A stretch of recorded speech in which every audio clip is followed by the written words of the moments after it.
Sir, ಇನ್ನೊಂದು ಪ್ರಶ್ನೆ ಕೇಳಿದಾರೆ. ಈಗ ಬೆಂಗಳೂರಲ್ಲಾದಂತ ಕಾಲ್ ತುಳಿತ ಏನಿದೆ, ಇದನ್ನ ಮಾತಾಡೋ ಬಿಜೆಪಿ ನಾಯಕರು ಕುಂಭಮೇಳದಲ್ಲಾದಂತ ಕಾಲ್ ತುಳಿತ ಯಾಕೆ ಮಾತಾಡಲ್ಲ ಅನ್ನೋ ಪ್ರಶ್ನೆ. ರಾಜೀನಾಮೆ ಕೊಟ್ಟಿದ್ರ ಅವತ್ತು ನೋಡಿ, 60 ಕೋಟಿ ಜನ ಕುಂಭಮೇಳಕ್ಕೆ ಬಂದರು.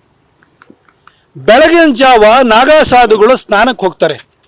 ಆ ಟೈಮ್ ಒಳಗಡೆ ಅಲ್ಲಿ ಮಲಗಿದ್ದವ್ರ ಮೇಲೆ ನೂಕುನುಗ್ಗಲಾಗಿ ಧಾವಿಸಿದ್ರಿಂದಾಗಿ ಅಲ್ಲಿ ಸಾವು ನೋವು ಒಂದು ದಿನ ಸಂಭವಿಸಿತು.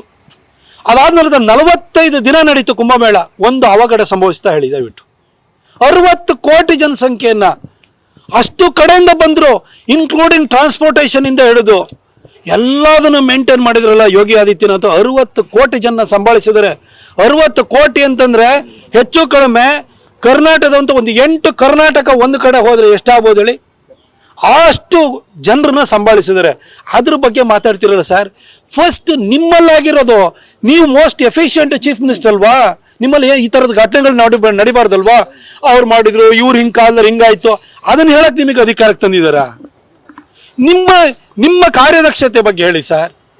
ಒಂದು ಸಣ್ಣ ಒಂದು ಬೆಂಗಳೂರಿನಲ್ಲಿ ನಿಮಗೆ ಇಷ್ಟು ಜನ ಬಂದಾದ ಕೂಡಲೇ ಅದನ್ನು ಮೇಂಟೈನ್ ಮಾಡೋಕ್ಕೆ ನಿಮ್ಮ ಕೈಲಿ ಆಗಲ್ಲ. ನೀವು ಕುಂಭಮೇಳದ ಬಗ್ಗೆ ಯಾಕೆ ಸರ್ ಮಾತಾಡಕ್ಕೆ ಹೋಗ್ತೀರಿ?